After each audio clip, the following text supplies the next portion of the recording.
Hello and welcome to Diana's Makerspace. Well, today I'd like to talk a little bit about AI, so to talk about the effect of AI on jobs and AI on society. Well, like on the X Files, when Mulder asked about aliens, and one of the people that helped Mulder said, "Mr. Mulder, the aliens have been here for a very long time." Yes, they have, and some theories think that the aliens helped us develop our computer chips step by step. That basically it's so odd to see a complete progression and now a leveling off. Well, it's the same thing with AI. AI has been around here for a very long time. Well, what do I mean by that? Well, basically, just think about something which was considered very primitive in AI with the moon landing. When the moon landing, we had all these IBM mainframe computers and everything, but we weren't the first nation to use computers in space. As actually, the Soviet Union used computers in space because prior to John Glenn's second mission, we used what was called human computers, and these were mostly women, and many of them were African American women, very intelligent in mathematics, who did the trajectories, calculated the flight window, when to come in, what angle, what burn, so that basically when you came in, you landed like by Hawaii. Um, we didn't start using computers for a space program until shortly after 1962. And even one movie made about the women computers, there's one point where basically the computer was used in single position mode instead of double position mode. And John Glenn's question, he says, "Well, wait a minute." He says, and the woman computer who's head over said, "Well, here, I'll check it." She checked it out manually. And then she realizes it was a single position mode reran program, and that saved the mission. But that's example of one form of AI. We replaced a human being with a computer. But the thing is, with the women computers, they weren't fired, they weren't let go, they weren't put out on the street. A second case is when we think about the moon landing of 1969. Well, again, we had all these mainframes, but what happened when they mapped the moon? The power module was scheduled to land in a crater, so they had to switch it in real time. So when they switched it, they moved over a little bit, switched it.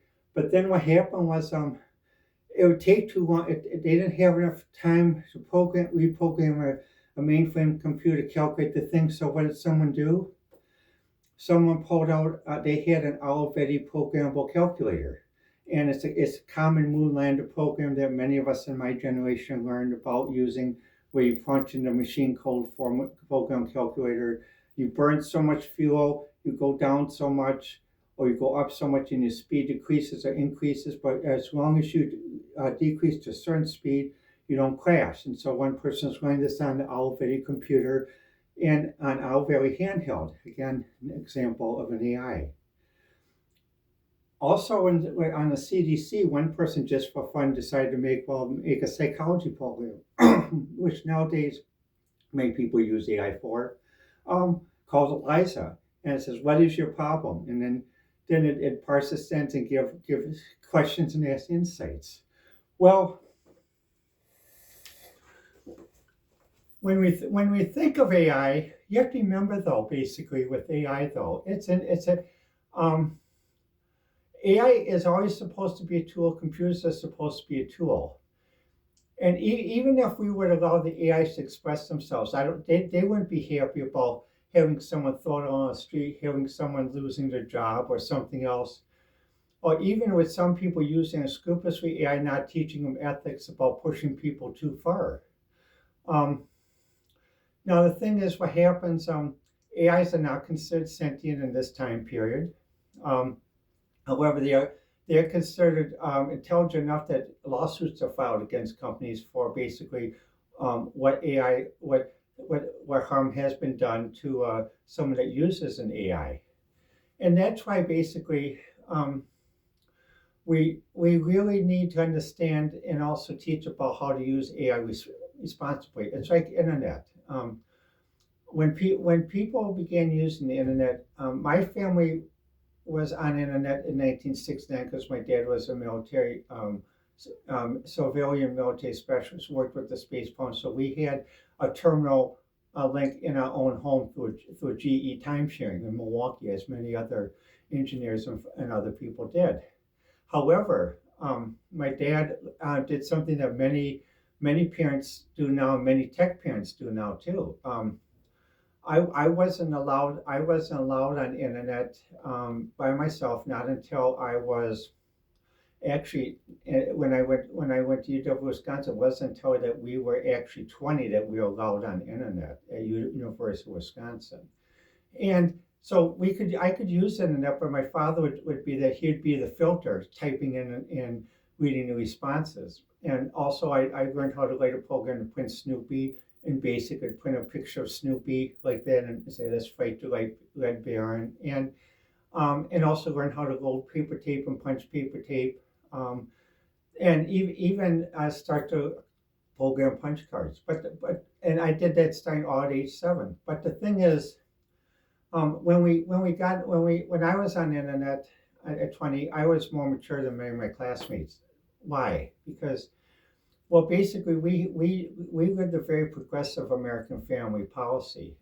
For example, in Wisconsin, there are many times you could drink beer when you were 12 years old in my generation. Also, you could have wine in the European countries when you were 14. And so basically, when I went to college as a freshman, I didn't have the freshman thing. Oh, let's chug lugs of beer, get very sick, and let's call that a party. No, I knew enough. I knew enough how to drink responsibly. That's why sometimes I was called a teetotaler or something else. I didn't go with my friends. And the reason why I didn't go with my friends is because they wanted me to be the designated driver. They wanted to get drunk. They wanted to do everything. And it's just like AI. People who aren't prepared to use AI are being thrown into using AI, and basically it's like they're getting into a lot of trouble. And also, what happens? The way businesses are using AI causes a lot of trouble because even like I went to one seminar, and one seminar showed an organization chart. They showed like this, and they showed like an organization chart, like a bunch of AI functioning as junior programmers, and you have a senior program up here, you have a junior program, junior accountants down here, and such and such. Well, it's one thing to use tools, use AIs, but you shouldn't consider them as employees.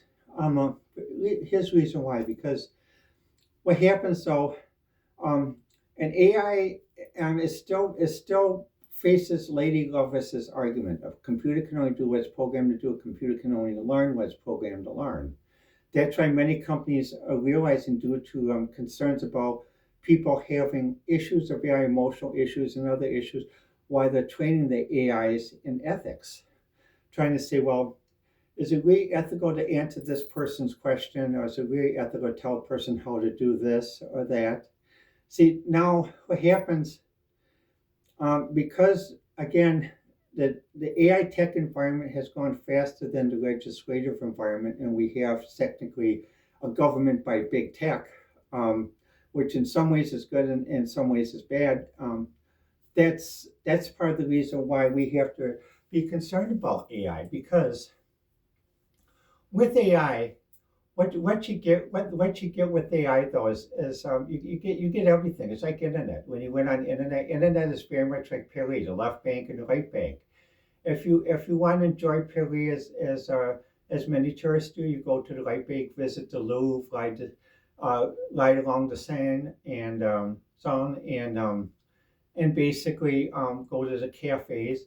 But if you want to do what other people do, you go to the left bank. You go to the Moulin Rouge, you go to La Fabergé, La Bergère, and you have a good time. But the thing is, when you go to the left bank, it's also expecting and incumbent upon you that you're mature enough to know how to conduct yourself so that you won't get in trouble. Just like if you go to Amsterdam, if you choose to go to the red light district, same thing. It's incumbent upon yourself that you are mature enough to know how to partake and not get in trouble like that, though. And what happens is they're not, and in both cases, both communities are not going to hold your hand for you. They're going to say you're an adult. There are signs telling you that you're entering the red light district, you're entering the left bank. Please conduct yourself appropriately and responsibly. And they're not going to hold your hand. They're not, you're not a kindergartner being taken into the left bank, and you're not a kindergartner being taken into the red light district. However, due to the maturity of this country and how it's gone down, um, I I'll say friends of mine in the 30s, late 20s, early 30s, are exempted from this part of the talk because they are mature compared to other friends of mine who are basically my age or basically in their 50s, or some even as some professors in their 50s and some even in their 40s who still act like that one commercial where people are trying to act like their parents, someone offering advice that's unsolicited. You don't do that.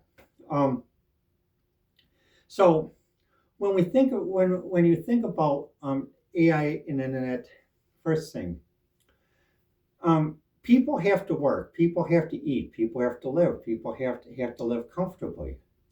And if you're just going to say, well, okay, well, we're going to throw all these people into sales, so like when they closed auto plants, they say, oh, we're going to put all these people as Java programmers. That's going to, and like on Drew Casual, Java is your future. You're gonna be liberated by Java. And even at when they did the skit, everyone was, oh God, not another churchy evangelist in that though. And it's like, and see, that's the problem that's running into now because many of these people, I got to excuse me, many people who are overly trained in computer science and Android, and they're so narrowly focused that basically, it's like a bug life. If a log falls in front of them, what do we do? What do we do? And finally, it takes another bug to say, well, look, we walk around this way, we walk around it. Oh, what a great concept! And what happens though? But the problem is, and also when people who are trained in Java and computer science, they're so narrowly focused that they don't have friends. They don't do social activities. Ask them if they do cosplay. Do they play with Barbies? Do they have a hobby that doesn't involve computers? Like I have my Barbie dollhouse and my Barbies right now. They're sleeping in this morning because I'm doing the podcast. But let me just wake up. Let me just wake up one Barbie. Yeah, Barbie. I'll get everyone else up. But now this is my Barbie, and as you can see, when we're around the house, we dress casually. She's sort of in a lace night dress because in the temperature's warm. But the reason why is because basically we're enjoying ourselves. And also what we do is also we watch TV together. So, basically it's a case where it's important to have a hobby. And also another thing is it's important to have a hobby where you experiment. Experiment with clothes, you experiment with other things. I mean, basically, and even like with me for this podcast, basically I'm sort of dressed in a cheerleader outfit, and to make a little point there because basically clothes are clothes. There's no other meaning to them like that though. But when you don't have a hobby and you're so narrowly focused, it makes it hard because what will happen is basically what will happen though is the main thing is what you're going to run into is simply what many other people run into, like a bug life. What do we do? What do we do? There's a log in front of us. There's a leaf in front of us. What do we do? Well, there's no other place but the bug life. And then when the bug tells them about there's another place, but it's not quite as idyllic as it says. The bug finally realizes, well, wait, we got to either start a third place or we got to modify the place where we're living and finally they realize they talk with the queen who's very wise, but she's becoming very old, and so now they'll do her duties. And the queen says, well, look, would you like to take over the executive function of the colony? And he says, and he's reluctant at first. And so those are the best people to pick. Those are reluctant. Anyone that says, I want to be president, I want to be a manager, I want to be the supervisor. No, don't pick those. The ones that are reluctant are the best people because if you say, well, and they're reluctant, they're the best ones because they know what's with the job, and they don't have power. They don't practice power. Like, well, okay, I'm a manager now. You did treat me nice. I'm gonna make you have it. I'm gonna be Mary Dearest. And no, elected managers don't do that. And that's the reason why it's important for everyone when you think of AIs and even how we teach colleges now, because basically you got to have a hobby. And like the Barbie movie allowed many of us who are adult doll holders to come out, just like the Supreme Court decision of 2016 allowed all of us to come out as well in that doll. And it's important because basically you got to have something other than just computers. Like again, this one commercial. Raking leaves over the weekend is not fun. Watching someone break down boxes is not fun. And the other thing about like watching the football game, you're watching a football game, you're not supervising. Sit down. And so basically, um, when you do have a hobby, do something. And when one person said, well, if AI, everyone should become shoe salesman. Well, basically to the one person I worked with them as a colleague many years ago in my career, I would say please don't use the Hitchhiker's Guide to the Galaxy analogy, because even Douglas Adams in Hitchhiker's Guide to the Galaxy in the Britain of 1970s where there's recession and people didn't know which way they're going to go economically, it was, well, everyone can become a shoe salesman.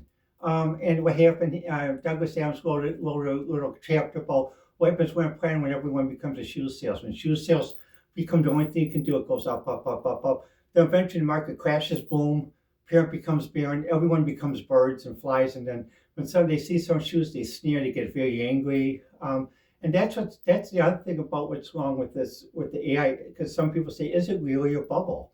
And by the way they're doing it, in a way they're doing exactly like they did the last AI bubble. The last AI bubble was in the 90s with thinking machines, connection machines, AI machines, list machines, and then in the 70s with tertiary computers, AI.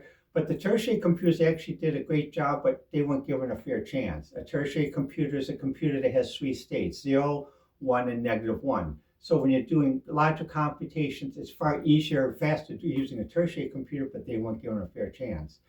And they died out by 78. But the thing is, the other thing about AI, what people don't understand, and this finally starting to, is everyone says, "Oh, here you can try this program, AI program for free, write code, do this and this." But then when you get a company, then what happens? You get the bill. Well, $40,000 a month for the amount of AI you use, $50,000 a month. Well, at least we can keep the code. No, if you read the contract, we have an unlimited license to your code. You have a limited license to your code, so we can use your code well without even paying you in some licenses. And this has been a concern in our Arduino group about basically the new license that came about with a recent merger. So when it's important to get a hobby, it's important to know to do something other than, oh, sorry, Barbara, I got to put you down. I need to make an illustration. To do this narrow thing of coding, just to know how to do this one narrow thing for blinders on live your life with blinders like this, and you can't even turn left, you can't even turn right. You got to see the whole thing. You got to see the whole picture. And that's why basically what I did is I do gig work. I take up sewing. I'm tutoring one student, and also I do fashion design, and also I do cosplay. Like this is one of my cosplay outfits, sort of like like a variation of Electro Woman and Dyna Girl. I have the tights from the same color tights from Electro Woman, Dyna Girl, and I made this. This is a crop top they put as a sleeve and then underneath the swimsuit. And as you can see, basically, I also started to take care of myself, eating better. So compared to other videos, I don't look like a big whale compared to what I used to look like. And the thing is, you got to have a hobby. You got to have something that's not involved with computers, because that's why I do sewing. I do fashion design.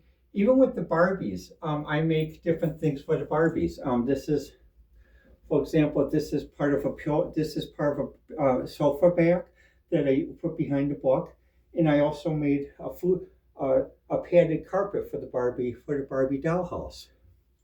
And let me just show you some of it there. Now, as you look, you can see there's some of the see everyone's still sleeping in a little bit, like that though. And with the Barbie dollhouse, you can see also it has a bathroom, a toilet, bathtub. This one has a toilet, a hot tub. There's going to be another bathroom up here. This is also part of a dorm room. You can see there's a computer work desk, a blackboard, and 3 Barbies share that. There's the living room, main living room, and this is another bedroom, and another bedroom. And as we go, you can see Chipper and Blackie, and there's Frosty, Cookie, Jennifer, and Doe. So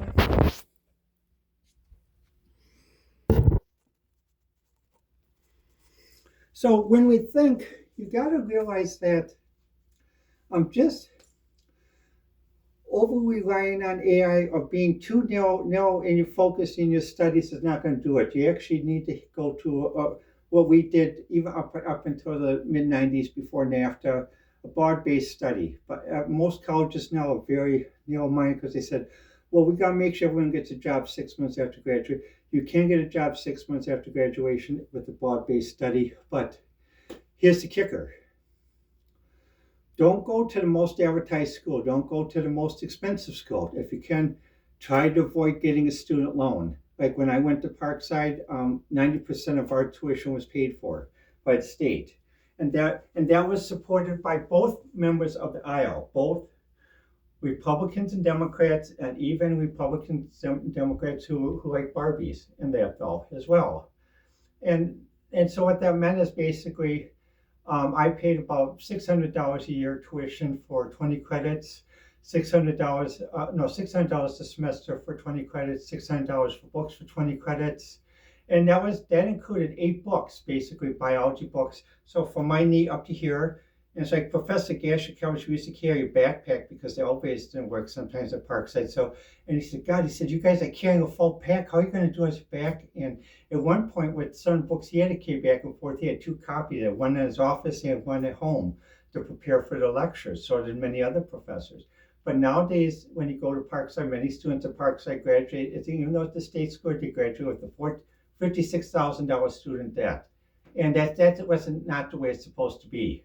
And the thing is, the first thing we got to do is we got to stop college inflation. So if the president is listening, Mr. President, what I would say for state schools and other schools that are doing college inflation, where even like a school like Parkside where students are paying $56,000 students debt to graduate, reduce the tuition and also make it so that students can have valid work study programs, that they can do work study or something else, or have some sort of job outside of the college to pay for their education, even if it means graduating in 5 years. And the other thing to do is also make sure that the degree programs are broad-based, so that basically when AI comes and at 30 years old, they're not panicking. Oh my God, what am I going to do? I got all this college debt. I can't live in this big apartment. And even when I watch YouTube, I see some people who are working like for the major tech companies, but they say, "Oh, here's my apartment." But then here's the kicker: when after a while when they do the videos, you hear like a little sound in the background. And actually, what happens? The apartment is rented by the mother or the father. It's not rented by them. It's rented by the mother or the father. The mother and father is responsible to rent. So they're giving their paychecks to the mother and father. Very similar to what I did when I bought my family's business. I gave my paycheck and medical research to my parents to buy my family's business. And that's how many families do it. Many older European American families do it. You do it there, and that's done even like with the delicatessen in my own neighborhood. What happened was when Mr. and Mrs. Decided to sell to the son and daughter, the son and daughter bought it from the parents, and then when the son and daughter decided to try to ask their employees if they could buy it, the employees tried, they couldn't get a loan, so they ended up selling some, but they gave the employees first right to buy the business because basically the children wanted to do something else, but they passed it forward. Now the thing is, we got to get back to that. And again, Mr. President, if you're listening, I'm glad you're taking the steps about certain colleges regarding biases and other things and holding back research funds, because sometimes that's the only way that they listen, because they always count on the money. Because even when they talk, well, we're doing science, it always comes down to money, because Just to give an example, when I worked at the research park, I ran a $3 million laboratory. When I tell people what I was actually paid back then, well, I'll say it now. You're probably going to laugh. But I was paid $19,000 to run a $3 million research laboratory, and I was responsible for the jobs of 65 people. Well, the 65 people's jobs who I was responsible to, they were paid $32,000, $38,000 at that time. So, um, fortunately, years later, everything evened out. But basically, it didn't even out for me until I turned 55. So my point is, the researchers are going to have to be honest, and that's why in some ways what Elon Musk did was right. But it's just I wish it would have been done a better way. But the point had to be made. There has to be a reorganization, optimization, and also the thing about turf protection and everything. Even in cheer, when someone's in cheer and dance, um, just because they look cute and they look pretty and everything else, that doesn't allow you to stay in cheer. No, that doesn't. I mean, you even if you know how to do this, go.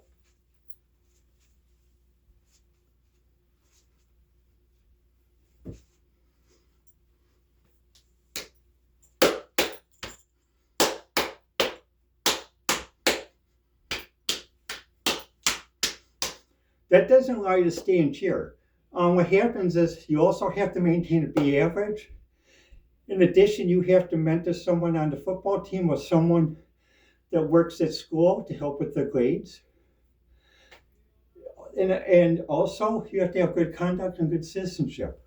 So, um, but what happens when you get in science, you run into many science and even many professors that lack empathy. Part of cheer is also you have to have empathy.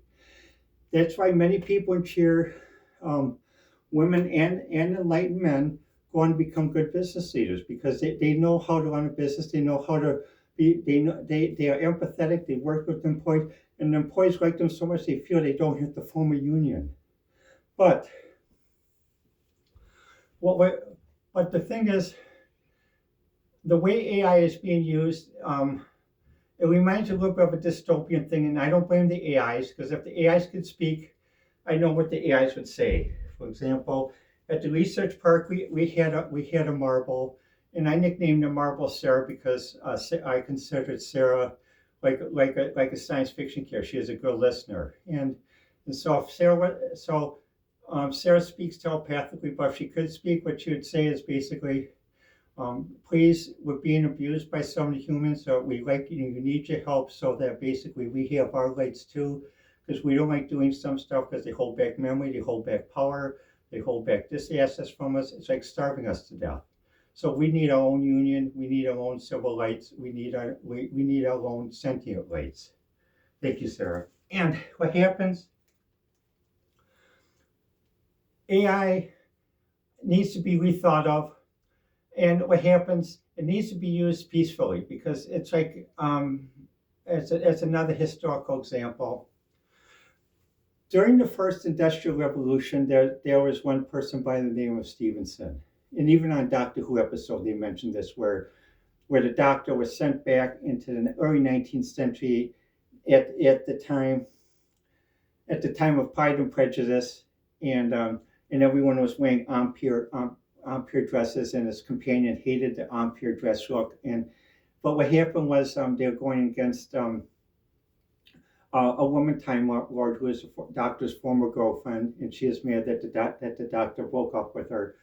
But what happened was basically she was extracting something from people so they couldn't sleep, and they become angry, they become violent.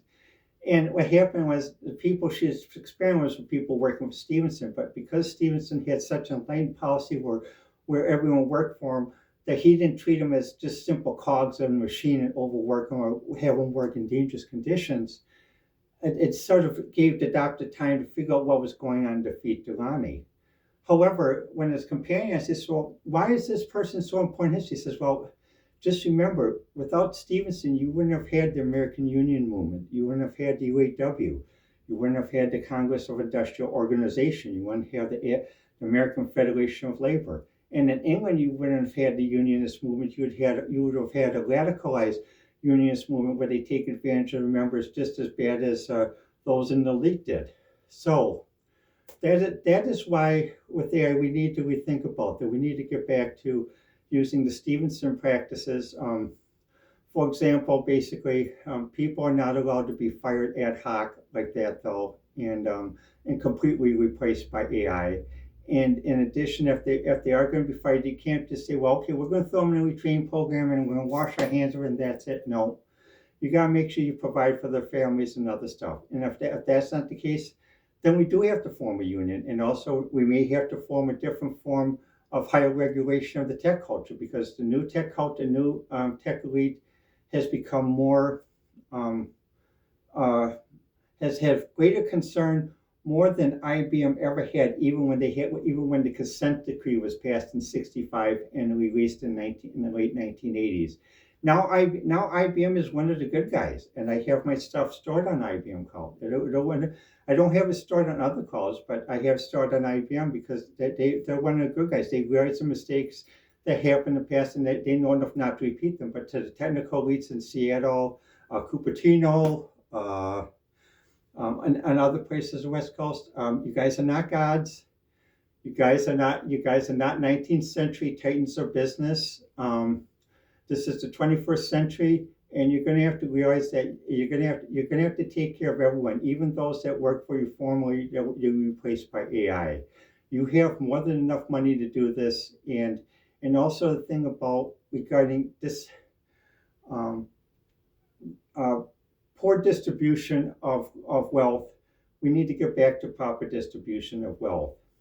Now, in closing, pick a hobby. If you're on computers or yeah, pick a hobby and pick a hobby that you can even do gig work. Like for example, like this is like my cosplay of Electro Woman and Dyna Girl. Also the cheerleader.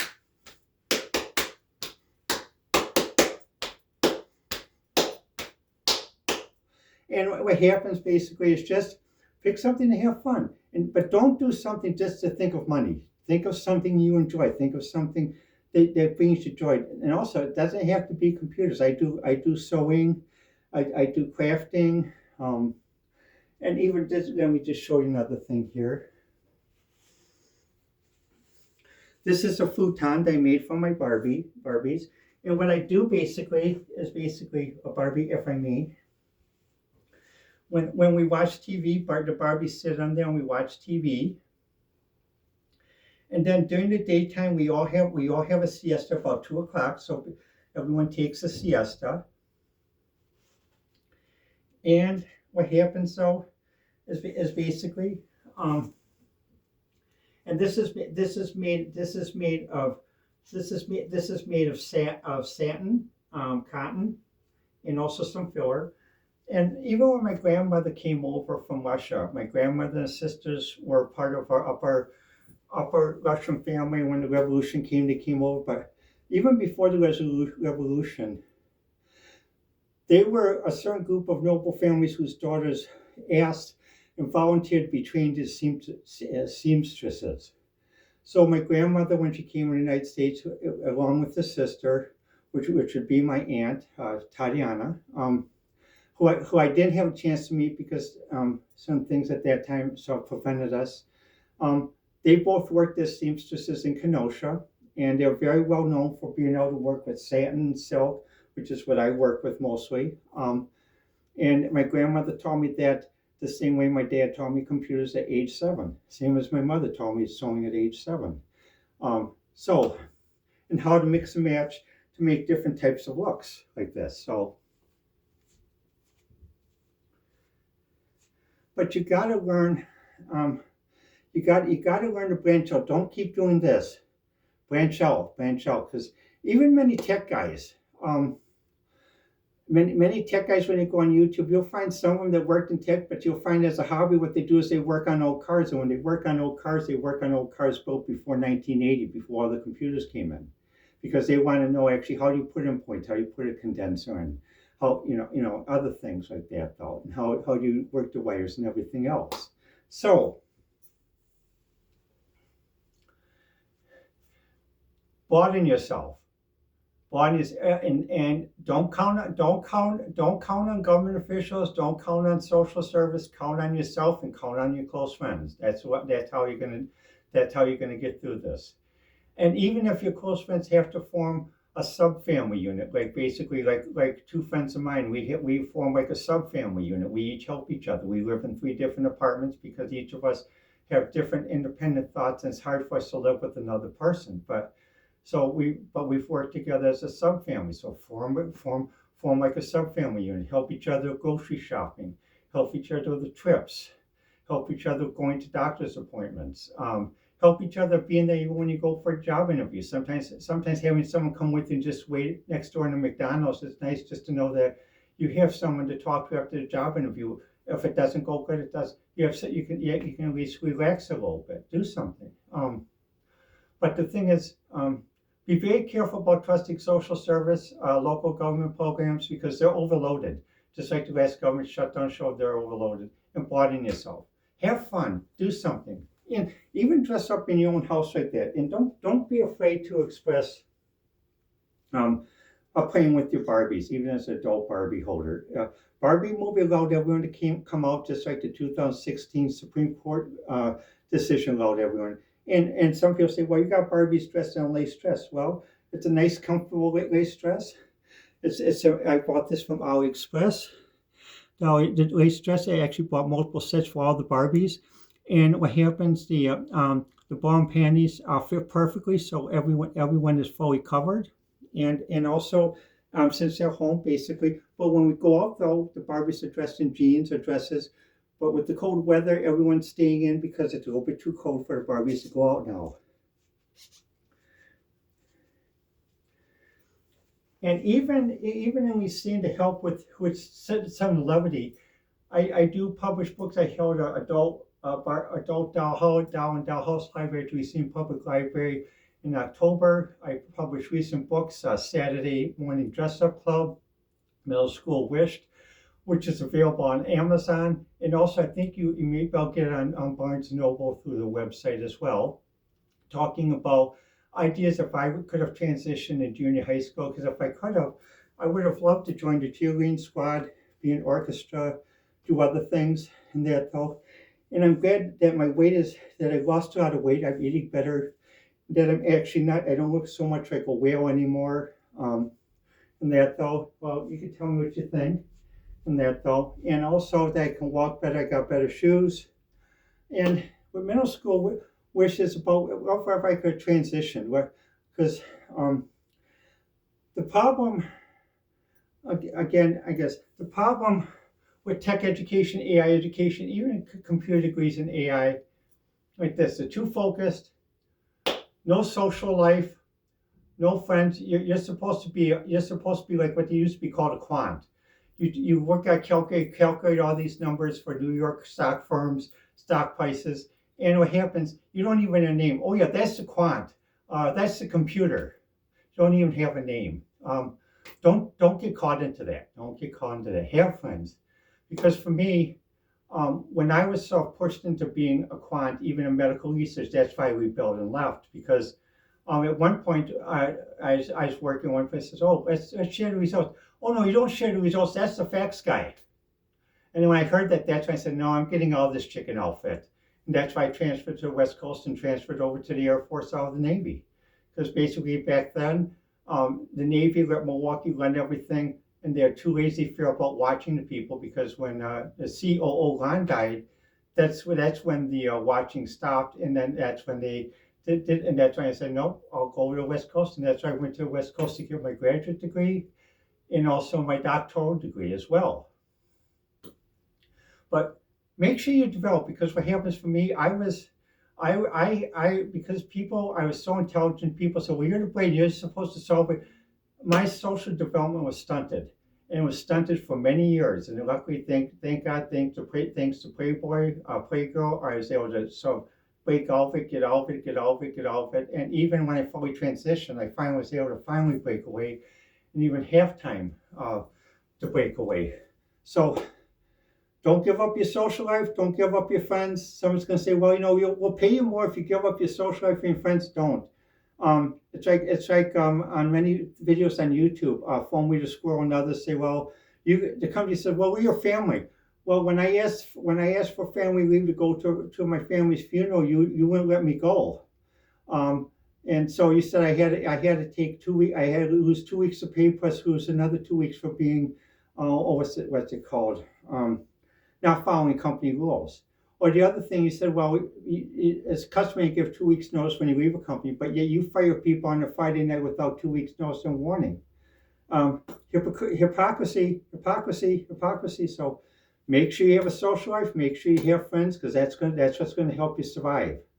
And the other thing is, your friends don't have to be in the same field as you are. For example, that's another thing what they tried to do when I was in pre-med and made into a quant.